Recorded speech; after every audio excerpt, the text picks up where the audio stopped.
Hello, children. Hope you are all staying safe.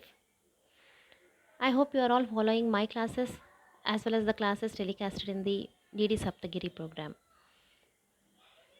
Now, today I am here with yet another class of the chapter Heat, and today we are going to discuss about the topic specific heat. In the last class, we have seen that the temperature of the substance and its kinetic energy are dependent on each other. So, on what factors does the temperature or rise in temperature of a substance depend actually? Now we know that when we supply heat energy to a substance, its temperature increases. The rise in temperature depends on many factors. Before we go into the class, I'll just give you an example and ask you something. Suppose you take two beakers of water, one beaker containing 100 ml and the other beaker containing 200 ml of water. If you give or supply the same amount of heat and heat the beakers for the same time, what do you observe? Which beaker In which beaker will you observe more rise in temperature? Immediately you will give me the answer that 100 ml of water will show more rise in temperature, which means the amount of heat supplied to different masses will give you different rises in temperature. That means the amount of heat is proportional to the mass of the substance. Suppose if you take same 100 ml of water in both the beakers and heat them for different times. For example, you are supplying more heat to one beaker and less heat to another beaker. Then what do you observe? Obviously, the beaker which is being supplied more heat will show more rise in temperature, which means again the amount of heat is proportional to the rise in temperature. So you can see here the same amount of heat when supplied to different amounts of the same substance will give different rise in temperature.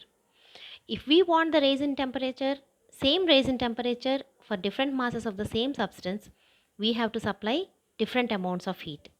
So we can say the amount of heat is proportional to the mass of the substance. Putting it mathematically, you can write Q is proportional to mass. Q, the letter with which we represent the amount of heat. And similarly, for different rise in temperatures in the same mass of the substance, we have to supply different amounts of heat, as I told you. So Q is proportional to delta T. Delta T here gives you the change in the temperature.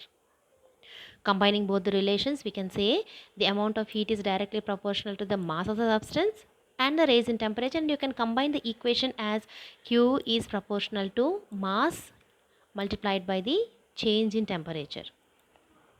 So in order to convert this proportionality into an equation, we need a constant of proportionality, and that constant of proportionality we are taking it as S, where S is called the specific heat of that particular substance. So what is the specific heat? The name itself suggests it's a heat. So let us see. Rearranging the equation, S is equal to Q by M into delta T. For example, you take 1 gram of the substance. So suppose you take only 1 gram of water or any other substance. Delta T is 1 degree centigrade. So you are going to increase the temperature by only 1 degree centigrade. Then S is equal to Q. Q is nothing but amount of heat.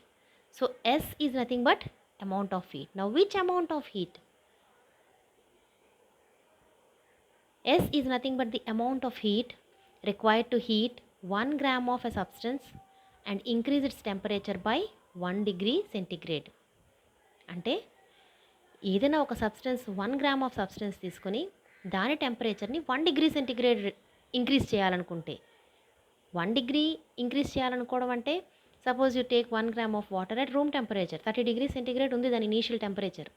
మీరు heat ఇచ్చి దాని టెంపరేచర్ని 30 నుంచి 31కి చేస్తున్నారు. అప్పుడు ఎంత amount of heat supply చేయాలి? 1 gram of substance టెంపరేచర్ని 1 degree centigrade పెంచడానికి మీరు ఎంతైతే హీట్ సప్లై చేస్తున్నారో దాన్నే స్పెసిఫిక్ హీట్ అంటారు. For example in the previous examples I have given you, Q is proportional to M అన్నాను, Q is proportional to delta T అన్నాను. ఇంకే ఫ్యాక్టర్స్ మీద డిపెండ్ అవుతుంది ఈ change in temperature. For example if I take 100 ml of water and 100 ml of oil, రెండిటికి ఒకటే amount of heat supply చేశాను అనుకోండి, ఏది తొందరగా వేడెక్కుతుంది, ఏది ఎక్కువ రైజ్ ఇన్ టెంపరేచర్ చూపిస్తుంది? It's a very common experience that oil heats up fast, త్వరగా వేడెక్కుతుంది. అమ్మని అడగండి, నీళ్ళు తొందరగా వేడెక్కుతాయా, ఆయిల్ తొందరగా వేడెక్కుతుందా అంటే ఆయిల్ తొందరగా వేడెక్కుతుంది. It's a very common factor, common observation. అంటే స్పెసిఫిక్ హీట్ అనేది not only depends on mass and change in temperature, it also depends on the nature of the substance, which means specific heat is different for different substances. నీళ్ళని కానీ లేకపోతే ఆయిల్ని కానీ, లేదా you take any other solid like mercury, iron, aluminium, glass, anything, వీటన్నిటి specific heats డిఫరెంట్గా ఉంటాయి. You can see here, I will show you the tabular column given in your textbook. See, observe the specific heats here. Lead has 0.031 calorie per gram per degree centigrade. So when I say specific heat is the amount of heat, definitely it should be measured in calories. So the unit of specific heat, you can see here, the easiest unit of specific heat is calorie per gram per degree centigrade, and the SI unit of specific heat is joule per kilogram per Kelvin. Once again we'll go to the table. See there, lead has a specific heat of 0.031. ఏమిటి దాని అర్థం?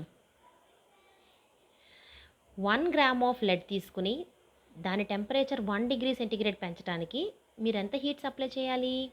0.031. అలాగే మెర్క్యూరీకి ఎంత supply చేయాలి? 0.033. And if you observe the table, water has the highest specific heat. అంటే 1 gram water 1 degree centigrade rise చేయాలి అంటే 1 calorie of హీట్ని మనం సప్లై చేయాలి. అదే ఐస్కి అయితే 0.5, సీ వాటర్కి అయితే 0.95. ఇలా డిఫరెంట్ వాల్యూస్ ఉన్నాయి. You can just go through the table later on. So on what factors does this rise in temperature depends? చెప్పాం కదా, it depends on the nature of the substance. Okay, quickly go through the equation. Relation 1 calorie per gram per degree centigrade is equal to 1 kilocalorie per kg per Kelvin, which is equal to 4.186 into 10 power 3 joule per kg per Kelvin. Okay, so we can conclude that rise in temperature depends on the nature of the substance. It is not same for all the substances. Now why is it different for different substances? Why it should be? Why not water and oil have the same rise in temperature when we are supplying the same amount of heat? See, here it's very interesting to know that the molecules play a very important role here. Molecules, especially the bonding between the molecules. Maybe in the 9th class we studied about the bondings, different kinds of bondings between the molecules. The internal energy of a substance is the sum of various energy possessed by its molecules. Molecules usually possess different kinds of energies, out of which they are linear kinetic energy. We all know kinetic energy is the energy possessed by an object which is moving. Linear means which is moving in a straight line. Then rotational kinetic energy, which is possessed by the rotation of the molecules. Vibrational energy, which is possessed by the vibration of the molecules. Potential energy, we all know each and every substance possesses potential energy which has a position. So all these 4 energies combinedly is called the internal energy of the system or the substance. Now when heat energy is supplied, This heat energy will be distributed among all these 4 energies. అర్థమవుతుందా? మనం heat energy ఒక సబ్స్టెన్స్కి supply చేసినప్పుడు ఆ heat energy linear kinetic energy, rotational energy, vibrational energy, potential ఎనర్జీగా distribute అవుతున్నాయి. ఇప్పుడు దేనికి ఎంత పర్సంటేజ్ వెళ్తుంది, దేనికి ఎక్కువ షేర్ వెళ్తుంది అన్న దాని మీద రేజ్ ఇన్ టెంపరేచర్ డిపెండ్ అవుతుంది. ఏ సబ్స్టెన్స్లో అయితే లీనియర్ కైనెటిక్ ఎనర్జీ ఎక్కువగా పెరుగుతుందో, మీరు హీట్ ఎనర్జీ సప్లై చేసినప్పుడు linear kinetic energy, molecules linear kinetic energy దేనికైతే ఎక్కువగా పెరుగుతుందో దానికి రేజ్ ఇన్ టెంపరేచర్ ఎక్కువ ఉంటుంది. ఓకే, రేజ్ ఇన్ టెంపరేచర్ దేనికి ఎక్కువ ఉంటుందమ్మా? మనం హీట్ ఎనర్జీ సప్లై చేసినప్పుడు ఆ హీట్ ఎనర్జీ లీనియర్ కైనెటిక్ ఎనర్జీని ఏ సబ్స్టెన్స్లో అయితే ఎక్కువగా పెంచుతుందో ఆ సబ్స్టెన్స్లో రేజ్ ఇన్ టెంపరేచర్ ఎక్కువగా ఉంటుంది. అంటే rise in temperature depends basically on the linear kinetic energy. మిగిలిన ఇంటర్నల్ ఎనర్జీస్ ఎన్ని ఉన్నా కానీ వీటికి టెంపరేచర్కి సంబంధం లేదు. Temperature is dependent only on linear kinetic energy. So the raise in temperature will be more for the substances in which the share of energy is more to increase its linear kinetic energy. Linear kinetic energy ni పెంచడానికి ఈ heat energy ఏ సబ్స్టెన్స్లో అయితే ఎక్కువగా ఉపయోగపడుతుందో ఆ సబ్స్టెన్స్లోనే మనకి raise in temperature ఉంటుందన్నమాట. Okay, so today actually this is very important topic. దీని తర్వాత వచ్చే method of mixtures which is very important in our daily life, అది మొత్తం ఈ స్పెసిఫిక్ హీట్ మీద డిపెండ్ అవుతుంది. Okay, so specific heat we have studied. Specific heat equation ఇక్కడ ఉంది. Q is equal to MS delta T and S is equal to Q by M delta T. So మీకు SI unit కూడా ఇక్కడ నుంచే వచ్చేస్తుంది. Q అంటే amount of heat calories, mass అంటే grams, delta T is temperature degree Celsius. So అందుకే the CGS unit of specific heat is calorie per gram per degree Celsius and the SI unit of course is joule per kg per Kelvin. Okay, and what we have seen here, specific heat of different substances is different. It depends on the nature of the substance. All the substances will not show the same rise in temperature for the same amount of heat, and it depends on the linear kinetic energy of the system. Okay, so please go through this class again and again, and I'll be posting the worksheet shortly. Thank you.